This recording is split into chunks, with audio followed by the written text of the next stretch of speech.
This screencast is designed as an introduction to the text Of Mice and Men by John Steinbeck, and I've made it really for my new upcoming Year 11 class who will be studying the text this term as they prepare for the Edexcel IGCSE Certificate English Literature exams. Just on the cover of this screencast itself, I've chosen a particular version of the text here, mainly because I love the picture. It seems to me to sum up so much about what I like about this text, that is to say the relationship of man and nature that seems to run through the text. It's something that we will come back to again and again when we're studying the text. As I say, this is an introduction. It's not designed, therefore, to give deep critical insight into the text, but simply to engage the class with the ideas that they're going to be needing in the course of study.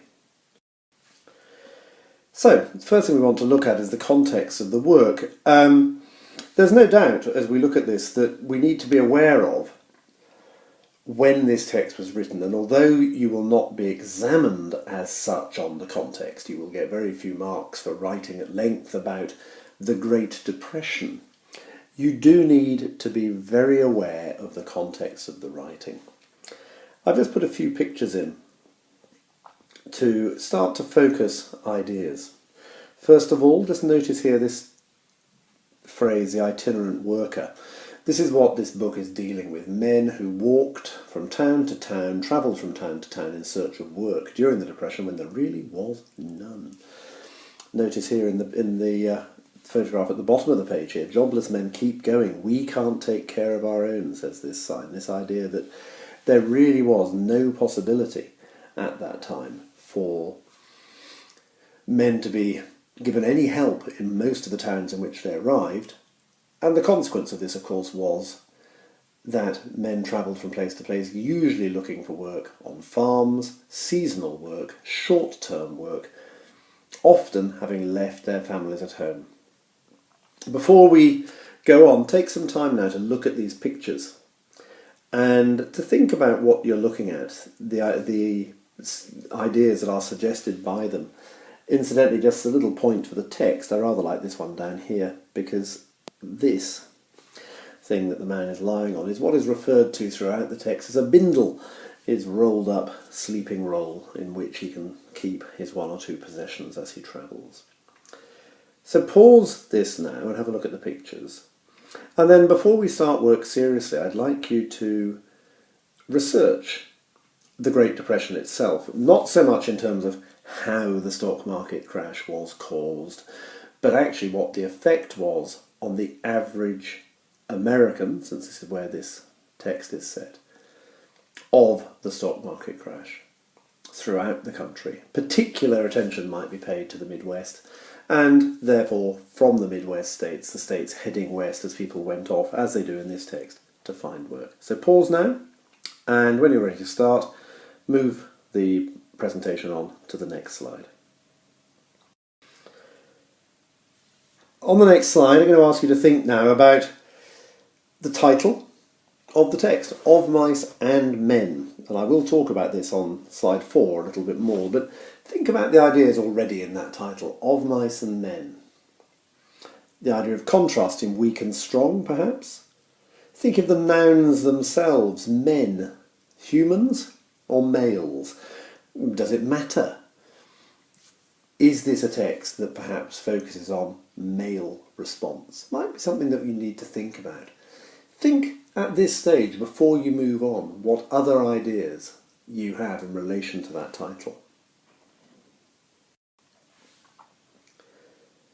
Now that we have moved on, I've included here the last 3 stanzas of a poem by Robert Burns, a poem called To a Mouse.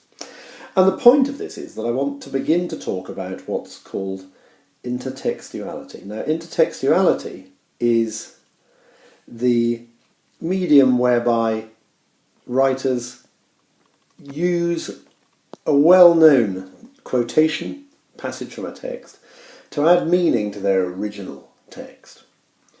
As we look at this poem, you'll notice straight away, incidentally, that it's written in Old Scots rather than in plain English. But you'll notice here in the third line of the penultimate stanza our title of Mice and Men. So let's look at this now.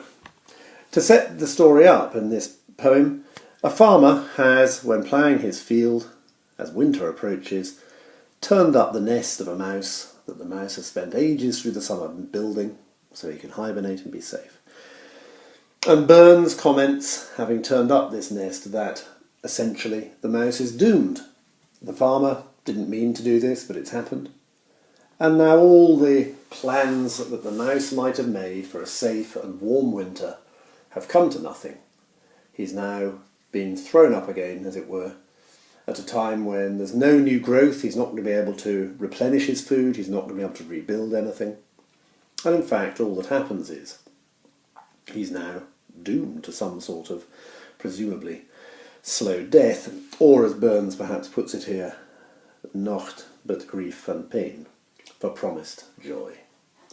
The idea that the mouse has considered promised joy, hopes for the future, will get nothing but grief and pain. Now, Burns perhaps confuses the issue here in terms of our text, because he then, in the voice of the farmer, continues, "Still thou art blessed compared with me. The present only toucheth thee, but och, I backward cast my eye on prospects drear, and forward though I cannot see, naught but grief and pain." Again, is the idea that we have here. We don't have to worry too much about this, but it is worth considering. What Burns is saying is that the mouse only lives in the present, only deals with the present, doesn't have to worry about looking backwards, looking forward. He can plan for the future, but actually it has no sense of guilt, has no sense of a conscience, perhaps. Burns, however, says, "I backward cast my eye on prospects drear." This idea of the bad things in the past will haunt Burns, the human in this story, the man of Mice and Men. This idea of guilt, this idea that a conscience can haunt us. And so if we take this as an idea, this is really where this title comes from. Ask yourselves now, looking at the end of this poem, it's easy enough to find online if you want to find the whole thing, before you've even turned a page of the book, what fundamentally is this story about? I'd like you all in my class, please, to write one sentence in which, based on the intertextuality of the title,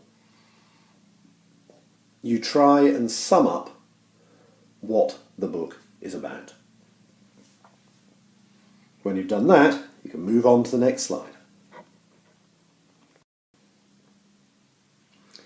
There are several ideas that run through the book, but I want you just to think about these. I want you to think about loneliness, which I've described here as the painful emotion felt by those who do not choose to be isolated. There is a difference between loneliness and isolation.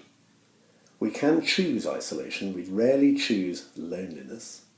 It's also possible, and think about this, to be lonely in a crowded room, as it were, when surrounded by people.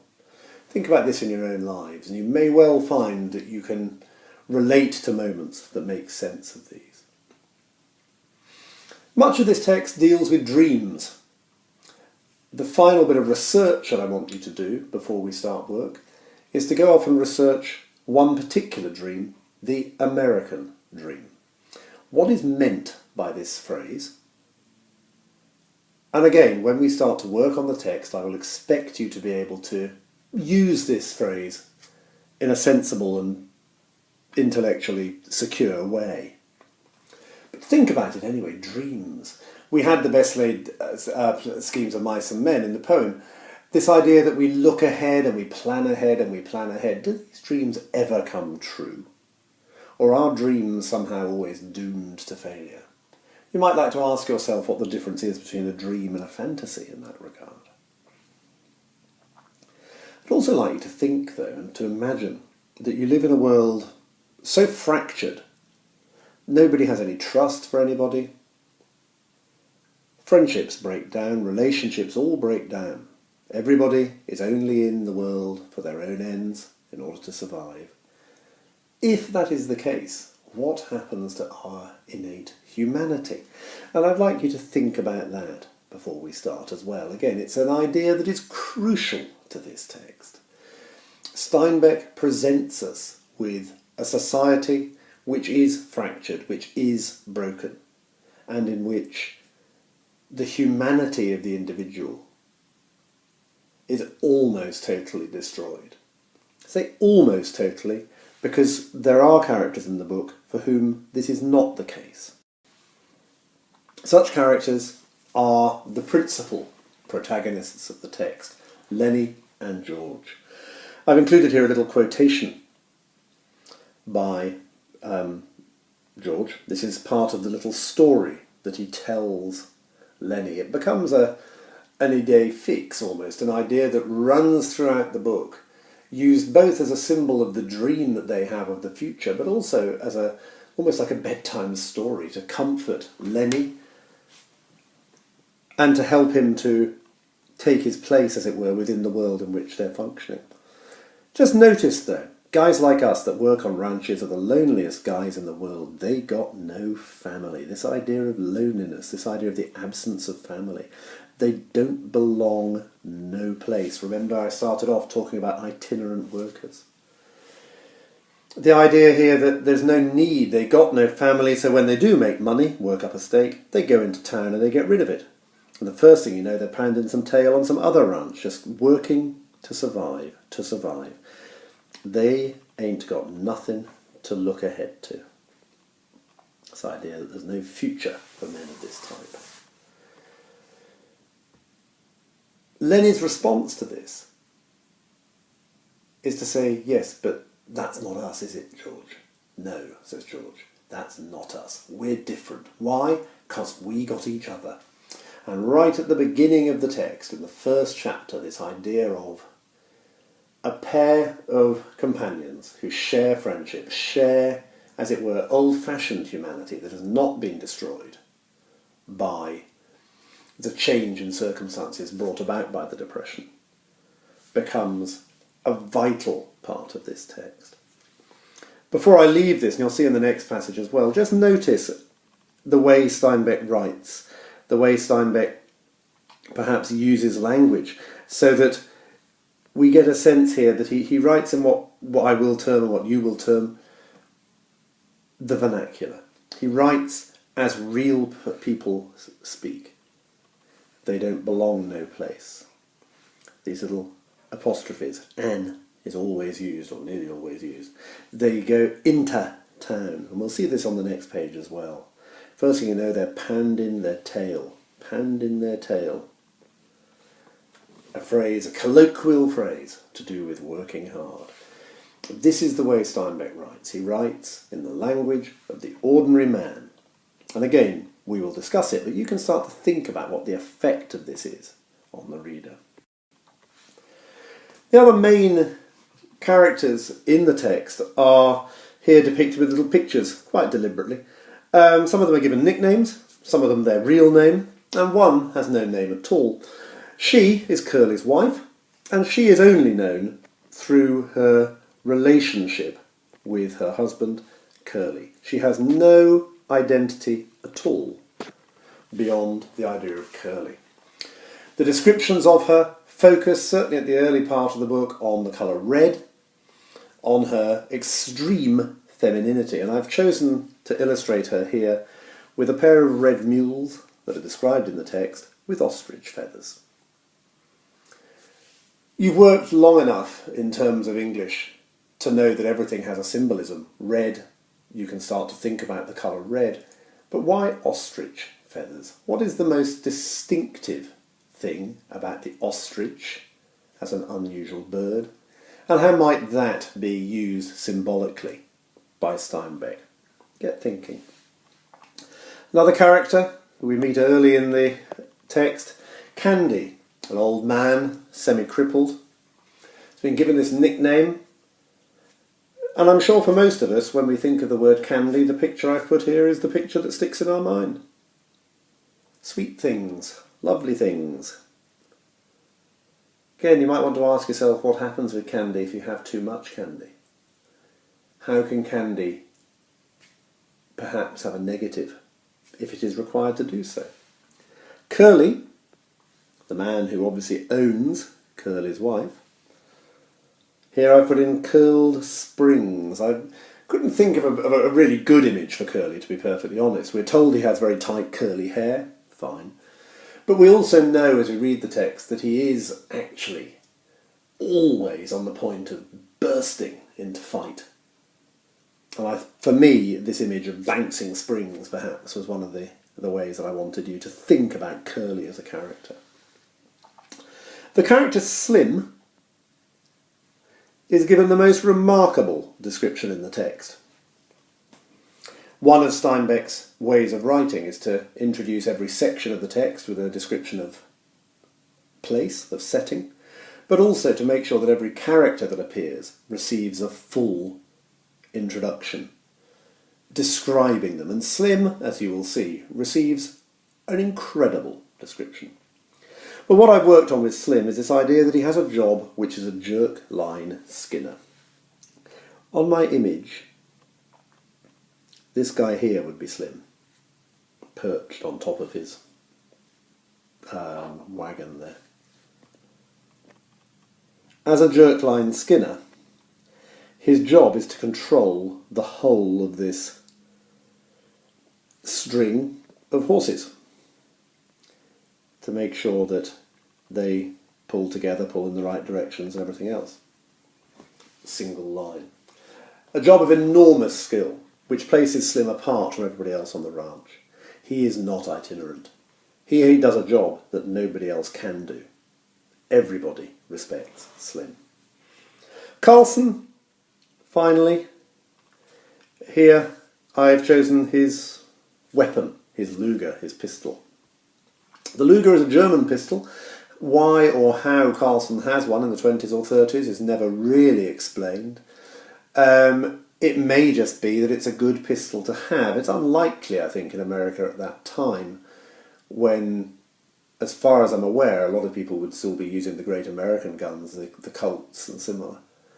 It might suggest that in the past Carlson may well, we are possibly being suggested, have taken part in the First World War. He may well already have had access to guns. It certainly suggests somebody who knows his weapons enough to know that he wants what was for the 1920s, 1930s actually really quite a sophisticated firearm. This isn't a cowboy gun. This is a much more sophisticated weapon.